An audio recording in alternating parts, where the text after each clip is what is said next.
Hello everyone. In today's lecture, we are going to discuss a case study on time division multiplexing. Good afternoon, students. Good afternoon. Today let us discuss about multiplexers. Do you know what is meant by multiplexer? It is a device which is used to select one output out of two power inputs. Yes, How very it is good. possible, ma'am? If there is even inputs, there will be n selection lines. Using these n selection lines, we can select data. So it is also known as a data selector. Very good. Oh, I see. Can you give me any practical application of multiplexers? Yes, any practical applications you know? No idea. A common example from the communication system is the FM radio. It emits a lot of frequencies. It has a between frequency range from 88 megahertz to 108 megahertz. So using a multiplexer, we can select. Ma'am, can you explain about special cases where the multiplexers are used in the medical field? Yes, multiplexer is used in different applications in medical field. Before knowing that, we need to know the types of multiplexing. One is time division multiplexing, second is frequency division multiplexing, and third is code division multiplexing. So once if we know about these differences, then we'll be able to understand the different applications. Thank you. Time division multiplexing. Among the three types of multiplexing, time division multiplexing is the basic one. So in time division multiplexing, we have n number of input signals, and based on the time, any one of the signals will be selected, and all the signals together will be transmitted through the common transmission line.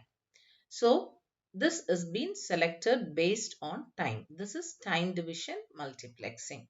So we are going to see a case where time division multiplexing is being used in medical field. As losing a limb causes all kinds of inconvenience to the daily life for the upper limb amputates, processes restoring the functionality of the human hand have been researched all around the world. Among them, advanced battery-powered prosthetic hands controlled by electromyographic signals from residual muscles are particularly fascinating and come to prominence in these years. Much more than a robot gripper, the human hand possesses the capability to assist people sensing the environment, which remains a challenge. Electrotactile substitution evokes sensation by simulating the afferent nerves directly, has the advantage of power saving and space saving. The main drawback is the simulation noise, which interferes the raw EMG signals. To reduce the simulation noise, frequency or time division techniques can be used, which temper the applicability at the same time. As the EMG signal pick up electrode units and the electrical simulation electrode unit share the human body currents of electrical simulation will interference raw EMG signals unavoidably, which needs to be suppressed. Restoring sensory feedback in myoelectric processes is still an open challenge. Closing the loop might lead to a more effective utilization and better integration of these systems into the body scheme of the user.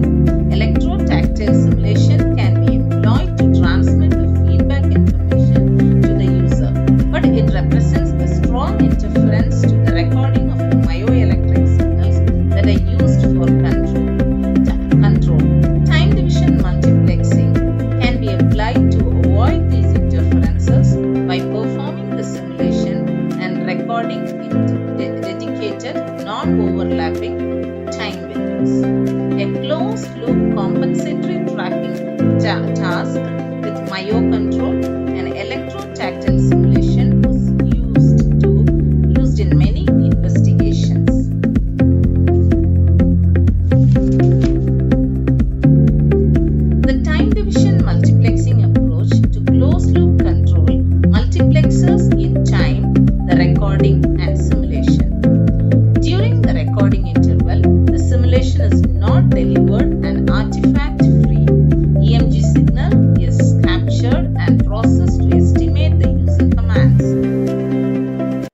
in the feed-forward loop.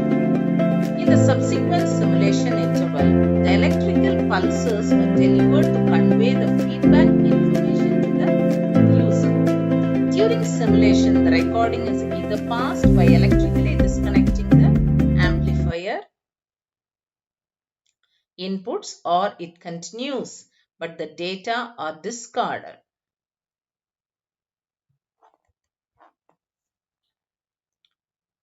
In the current study, the later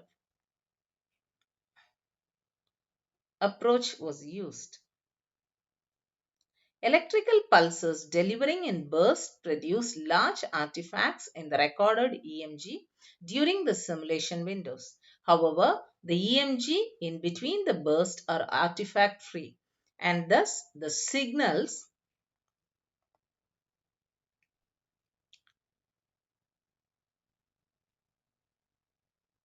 segments in these intervals were used to determine the control commands. More precisely, the feed-forward command was updated at the end of the current recording interval, and then it was held constant for the duration of the next simulation and recording window. Therefore, with respect to continuous closed-loop control, in time division multiplexing, the feedback was delivered intermittently while the command signal was discretized in time, comprising constant segments of equal duration. The window plays a major role here. If the window is too short, the performance decreases significantly. While prolonging the window about certain limit does not lead to further improvements. On the other hand, long windows introduce delays into the feed-forward pathway, which has been shown to negatively affect the user experience and performance in prosthesis control. So, according to this reasoning, the value of 100 milliseconds could be regarded as the best trade-off between the feed-forward time delay and the quality of perception. Time division multiplexing is a simple method of avoiding the interference between the EMG recording and the electrotactile simulation. Thank you, ma'am. Thank you for the information you have shared about the multiplexers. Yes, thank you. Thank you. Thank you for watching.